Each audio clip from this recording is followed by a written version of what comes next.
Hai semua, Assalamualaikum dan salam sejahtera.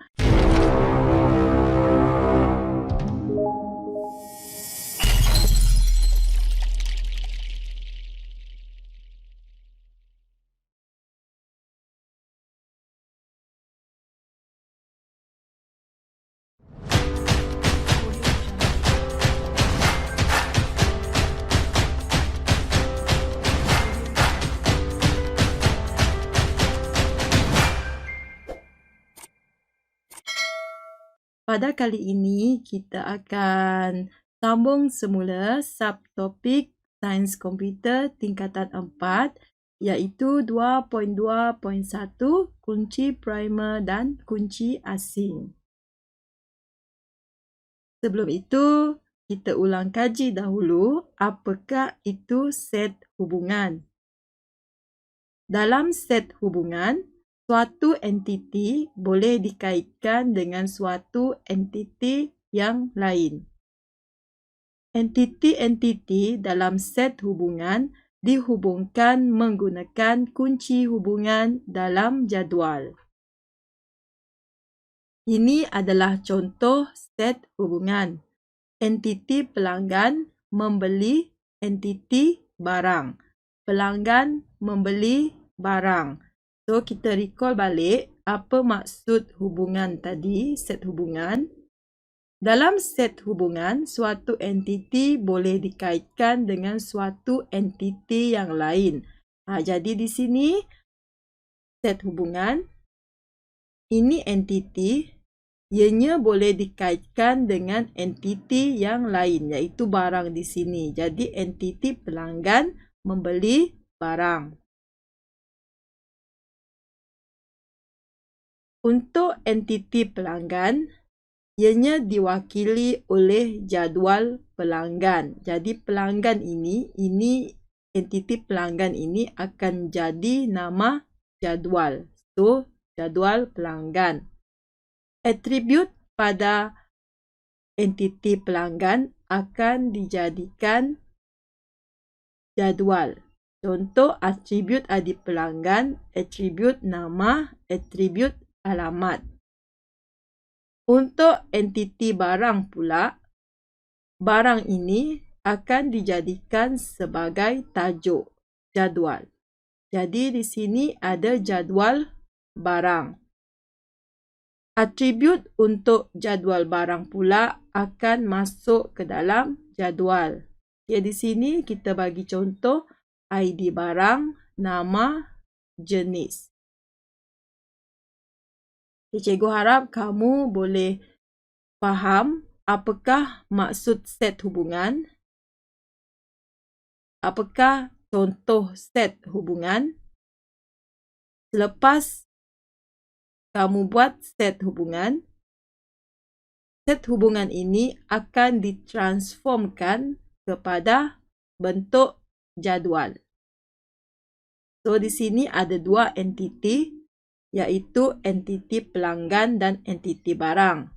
Bermaksud di sini ada dua jadual, iaitu jadual pelanggan dan jadual barang. Harus diingatkan, nama jadual mesti huruf besar, mewakili nama entiti.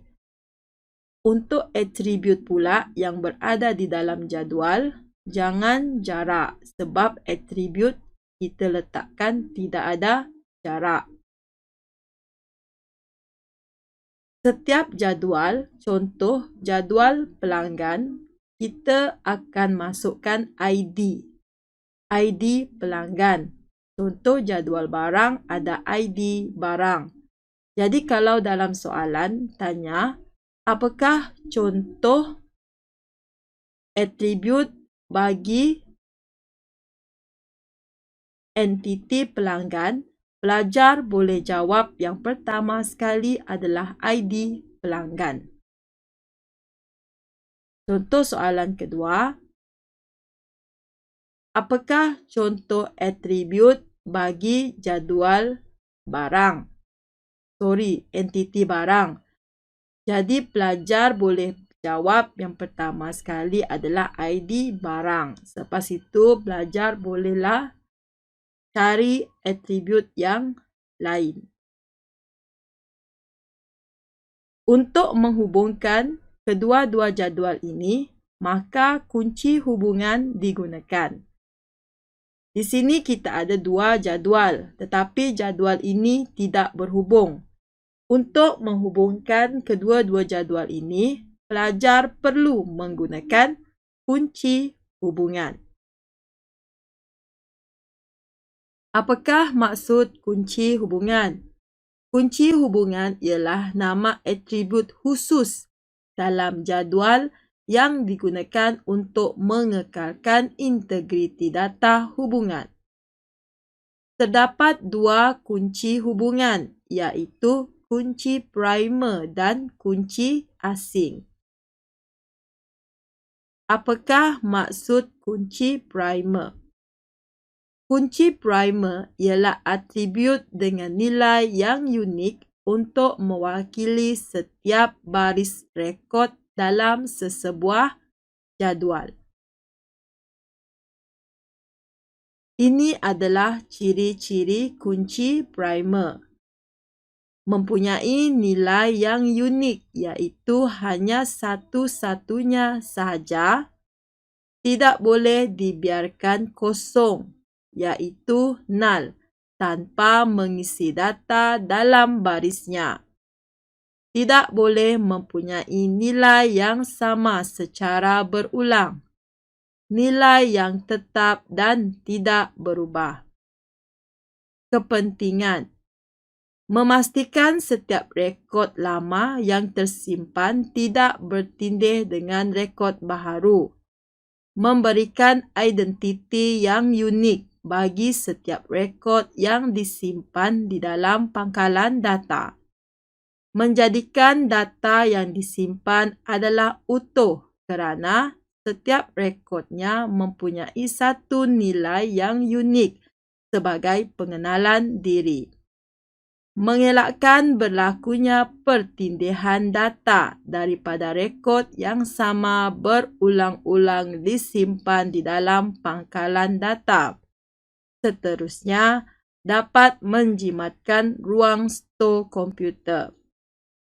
Memudahkan proses carian dan capaian atas rekod.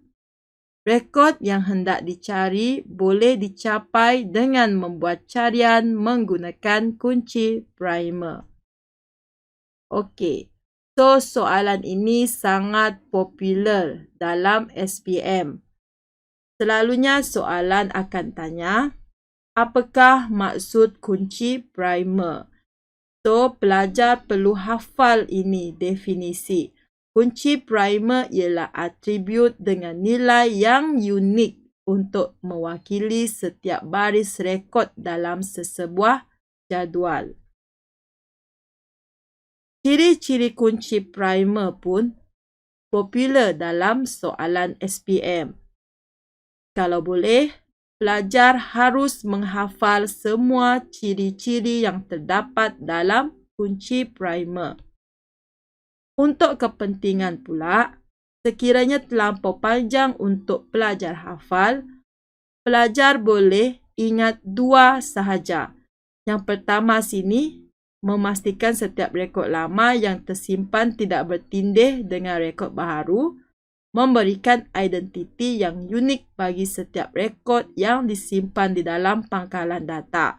Cukup untuk pelajar hafal dua kepentingan kunci primer ini.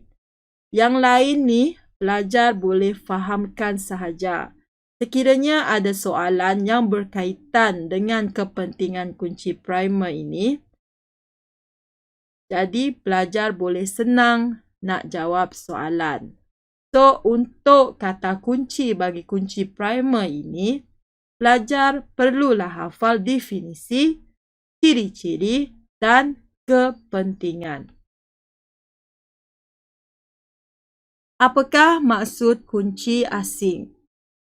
Kunci asing ialah atribut yang mengandungi nilai kunci primer daripada jadual sasaran. kunci asing menghasilkan hubungan di antara dua jadual. Kunci asing pun sangat popular ditanya dalam soalan SPM. Pastikan pelajar menghafal kedua-dua definisi kunci asing ini untuk mendapatkan markah penuh. Ini adalah contoh. Di sini pelajar boleh nampak ada dua jadual. Yang pertama, jadual pinjaman. Dalam jadual pinjaman, ada atribut kod buku, ID murid, tarikh hantar, tarikh pulang. Untuk jadual pinjaman, kunci primernya adalah kod buku. Untuk jadual peminjam, atribut yang terdapat dalam jadual peminjam adalah ID murid, nama, nombor telefon. Kunci primer untuk jadual peminjam adalah ID murid. Harus diingatkan, setiap jadual mesti ada kunci primer. Okey.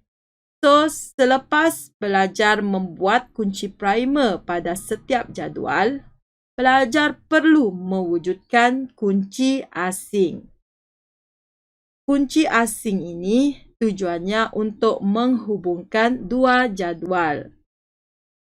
Kunci asing mesti ada pada setiap jadual. Contoh di sini, kunci asing adalah ID murid. Dalam jadual pinjaman, ada ID murid. Dalam jadual peminjam, ada ID murid. Contoh, untuk jadual peminjam, sekiranya pelajar dengan ID murid 125007, namanya adalah Ali. Ali ini, kita nak tengok rekod peminjamannya. Jadi di bahagian pinjaman ni, jadual pinjaman, kita boleh cari ID murid di sini, iaitu 125007. Kita boleh tahu, kita kenal pasti bahawa pelajar ini meminjam 3 buah buku. Setiap buku mempunyai kunci primer yang berbeza. Paling senang pelajar nak ingat, kunci primer ini seperti kad pengenalan pelajar, nombor matrik pelajar, nombor sekolah pelajar. Ianya tak boleh sama dengan pelajar lain. Hanya pelajar itu sahaja yang memegang kunci tersebut, kad pengenalan tersebut. Ini adalah contoh lagi. Pelanggan membeli barang. Set hubungan pelanggan membeli barang. Untuk entiti pelanggan ini, ada 3 atribut, iaitu ID pelanggan, nama, alamat. Kunci primer untuk entiti pelanggan adalah ID pelanggan. Entiti barang.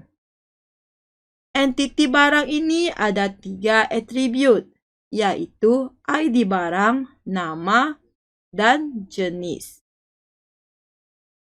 Sekiranya pelajar membuat set hubungan, yang pertama sekali, pelajar perlu pastikan ada entiti. Selalunya dalam set hubungan, entiti ada 2, iaitu entiti pelanggan. Sebagai contoh di sini, entiti pelanggan dan entiti barang. Selepas itu, pelajar perlu mewujudkan atribut kunci primer. Selalunya cikgu akan nasihatkan pelajar untuk membuat kunci primer yang sama seperti nama entiti. Contoh di sini, entiti pelanggan. Jadi untuk atributnya, pelajar perlu wujudkan ID pelanggan. Contoh untuk entiti barang, kunci primernya, kita wujudkan ID barang. Jadi disebabkan ID pelanggan dan ID barang ini adalah kunci primer, jadi kita kena gariskan yang melambangkan atribut ini adalah atribut kunci primer. Yang ketiga, pelajar perlu mewujudkan atribut yang lain. Contoh untuk entiti pelanggan, ada dua atribut lagi, iaitu nama dan alamat. Untuk entiti barang pula, ada lagi atribut yang lain, iaitu atribut nama dan atribut jenis. Selepas itu, pelajar perlu hubungkan kedua-dua entiti ini. Untuk hubungan, kita boleh gunakan kata kerja. Di sini contohnya adalah kata kerja membeli. Pelanggan membeli barang. Untuk kekardinalan pula, M to N. Maksudnya many to many. Banyak pelanggan membeli banyak barang. Di sini cikgu nak ingatkan kepada pelajar lagi, nama entiti ini mestilah huruf besar dan tidak boleh jarak. Untuk nama atribut pula, tidak boleh letak jarak dan mestilah tak kisah huruf kecil atau huruf besar. Okey, so cikgu harap kamu ingat macam mana untuk buat set hubungan ini.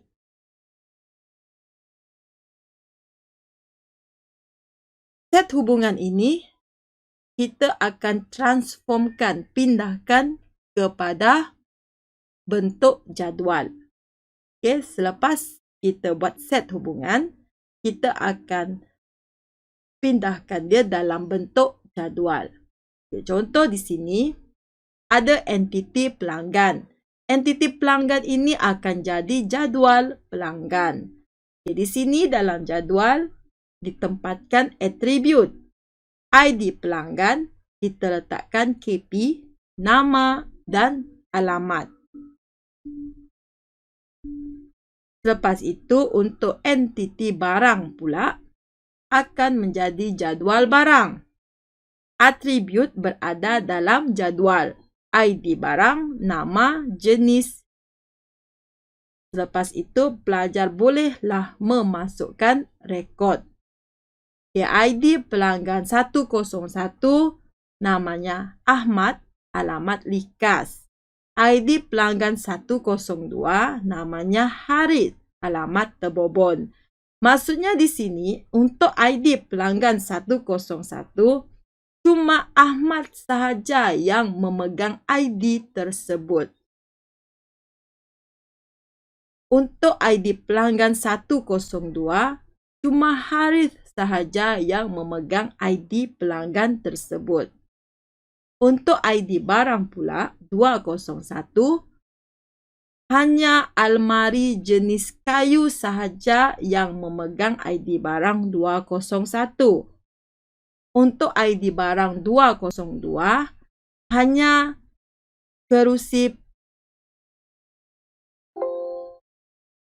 kerusi plastik sahaja yang memegang ID barang 202.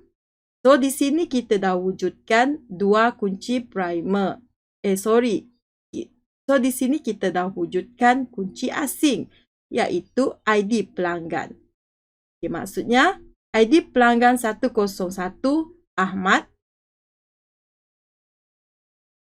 merefer kepada, di sini 101 dia refer kepada 201.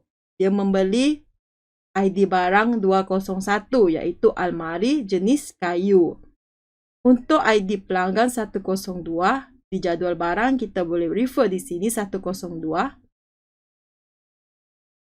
102 ni dia membeli ID barang 202 jenis kerusi plastik.